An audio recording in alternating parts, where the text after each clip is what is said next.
یروشلم جیسی پاک سرزمین مسلمانوں کی حکمرانی میں آنی چاہیے، کیونکہ وہاں پر مسلمانوں کے مقدس مقامات موجود ہیں۔ 1193 میں صلاح الدین ایوبی نے دمشق میں ہی دم توڑا اور ان کے نام کوئی جائیداد کسی کو نہ مل سکی، کیونکہ انہوں نے اپنی زندگی میں ہی سب کچھ لوگوں کے نام بانٹ دیا تھا۔ 7ویں نمبر پر ہمارے پاس ارسلان ایلپ آتے ہیں۔ یہ سلجوق سلطنت کے دوسرے سلطان تھے اور سلجوق کے پوتے تھے۔ ایلپ ارسلان کے دور میں سلجوق سلطنت خوب پھلی پھولی اور انہوں نے بیزنٹین امپائر کا خاتمہ کرنے کی ٹھان لی تھی، جس میں ان کی ایک بہت ہی مشہور بیٹل مانزیکرت بھی بہت مشہور ہے۔ انہوں نے مشرق سے مغرب دونوں طرف سے اپنے دشمنوں کا ڈٹ کے مقابلہ کیا اور ان کے دور میں سلجوق سلطنت پورے ترکی میں پھیل چکی تھی۔ 6 نمبر پر ہماری فہرست میں آتے ہیں محمود غزنوی، جو افغانستان میں 971 میں پیدا ہوئے اور اپنی سلطنت کا نام غزنوید رکھا۔ ان کے مخالفین ان کا نام سن کر ان کی کامپیں ٹانگ جاتی تھیں۔ ان کی سپہ سالاری کا کیریئر 994 میں سٹارٹ ہوا اور اپنے مخالفین اور دشمنوں کو بہت ہی کامیابی سے شکست دیتے ہوئے انہوں نے آج کے ایران، پاکستان، افغانستان اور انڈیا پر قبضہ کیا۔ جنگ کی انوکھی چال ان کی یہ تھی کہ گھوڑوں پر تیر کمان کو بٹھا کر یہ جنگ میں اتارتے تھے۔ محمود غزنوی کو ہندوؤں سے خاص طور پر پرسنل لیول پر چڑ تھی، جس کی وجہ سے محمود غزنوی بار بار ان کے مندروں پر اور ان کی عبادت گاہوں پر حملے کیا کرتے تھے۔ وہاں پر حملے کر کے کافی زیادہ ہیرے جواہرات جو ہندو اپنے بتوں کو نوازتے ہیں وہ ان کے مال غنیمت میں آتے تھے، جس کی وجہ سے ہندو ان کو آج بھی بدنام کرتے ہیں کہ یہ صرف اور صرف ہمیں لوٹنے کے لیے ہمارے مندروں پر حملے کرتے تھے، ان کو ہم سے اور کوئی مسئلہ نہیں تھا۔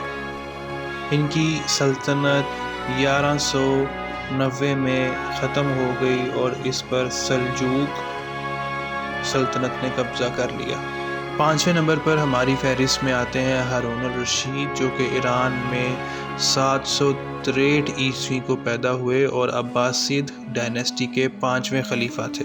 جب ہارون الرشید اقتدار میں آئے تو عباسید اپنے پیک پر تھے اور یہ دنیا کے طاقتور ترین انسان تھے، اور اس وقت بغداد چائنا کے علاوہ دنیا کا سب سے بڑا شہر تھا، اور ہارون الرشید کی عدالت کے چرچے دنیا میں سر عام تھے۔ ان کے اقتدار میں اسپین کی بغاوت کو انہوں نے کچلا اور ان کو ٹیکس دینے پر مجبور کیا، اور ان کی حکومت موروکو سے لے کے ہندوستان تک چھائی ہوئی تھی۔ ہارون الرشید کے مخالفین کا ماننا ہے کہ یہ ایک بہت ہی سنگ دل اور بہت ظالم انسان تھا، لیکن مسلم دنیا میں کہا جاتا ہے کہ ہارون الرشید کے دور میں ریلیجن، سائنس اور کلچر کو بہت فروغ ملا، جس کی وجہ سے بغداد اس وقت کا سب سے بڑا شہر اور سب سے زیادہ طاقتور ترین سلطنت کا یہ خلیفہ تھا۔ ہارون الرشید نے پوری کوشش کی کہ اسلامک کلچر کو آگے لے کے آیا جائے۔ 4 نمبر پر ہماری فہرست میں آتے ہیں طارق بن زیاد۔ طارق بن زیاد 670 میں الجیریا میں پیدا ہوئے اور یہ موسیٰ بن نصیر کے غلام تھے۔ موسیٰ بن نصیر نے ان کو جنگی مہم پر بھیجا جس میں ان کا مقابلہ اسپینش کنگ روڈرک کے ساتھ تھا۔ ان کی فوج کی تعداد صرف اور صرف 10,000 تھی، جبکہ اسپینش کنگ روڈرک کی فوج 1,00,000 فوجیوں پر مشتمل تھی۔ جنگ کی صورتحال جب بگڑی تو طارق بن زیاد نے مزید ری انفورسمنٹ مانگی، جس کی بیس پر ان کو 7,000 لوگ مزید پرووائیڈ کیے گئے۔ ان 17,000 لوگوں کی مدد سے انہوں نے کنگ روڈرک آف اسپین کو شکست دی اور اس کا قتل کر دیا، جس کی وجہ سے آج بھی تاریخ میں یہ سب سے بڑی شکست تھی، جس میں صرف اور صرف 17,000 کی تعداد کی فوج نے 1,00,000 کی تعداد کی فوج کو شکست دے دی۔ 3 نمبر پر ہمارے پاس آتے ہیں حضرت خالد بن ولید۔ حضرت خالد بن ولید کو سیف اللہ کا لقب دیا گیا، جس کا مطلب تھا اللہ کی تلوار۔ حضرت خالد بن ولید نے اپنے ساتھی ابو عبیدہ بن الجراح کے ساتھ مل کر حضرت ابو بکر رضی اللہ عنہ کے دور میں رومن امپائر کی اینٹ سے اینٹ بجا دی۔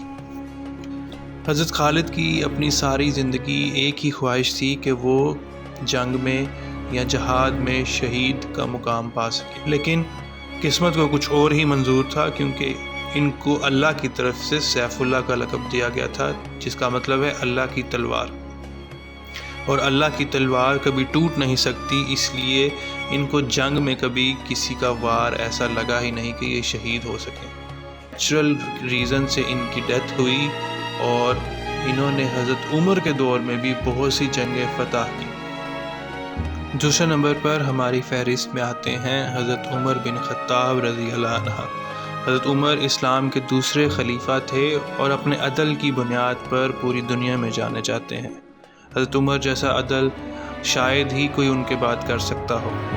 حضرت عمر کے دور میں اسلام دنیا میں بہت وسیع پیمانے پر پھیلا اور اسلام اپنے گولڈن ایرا میں تھا، اور ایک کے بعد ایک شکست کے ساتھ بیزنٹین اور رومن امپائر کی اینٹ سے اینٹ بجا دی۔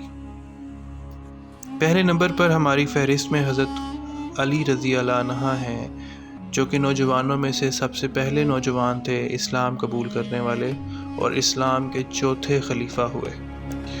حضرت علی رضی اللہ عنہ کی شادی حضرت محمد صلی اللہ علیہ وآلہ وسلم کی بیٹی حضرت فاطمہ رضی اللہ عنہ سے کی گئی۔ ان کی اولاد سے دونوں بیٹے امام ہوئے، اور امام حسین رضی اللہ عنہ، جن پر ہماری جان بھی قربان، انہوں نے اپنی جان اسلام کی راہ میں قربان کی، اور آج بھی ان کو محرموں میں یاد کیا جاتا ہے، اور آج بھی 9ویں 10ویں محرم کو ان کی قربانیوں کو یاد کر کے لوگ آبدیدہ ہو جاتے ہیں۔ حضرت علی کو اللہ تعالیٰ کی طرف سے اسد اللہ کا لقب ملا، جس کا مطلب ہے اللہ کا شیر۔ حضرت علی کی جرت اور بہادری کے علاوہ حضرت علی اسلام کے بہت بڑے اسکالر بھی تھے، جیسا کہ آپ صلی اللہ علیہ وآلہ وسلم کی حدیث مبارکہ ہے، میں دین کا شہر ہوں اور علی اس کا دروازہ ہے۔ فجر کی نماز میں حضرت علی کو ابن ملجوم کے ایک شخص نے زہریلی تلوار سے حملہ کیا، جس کی وجہ سے ان کے جسم میں سارا زہر پھیل گیا، اور 21ویں رمضان کو وہ شہید ہو گئے۔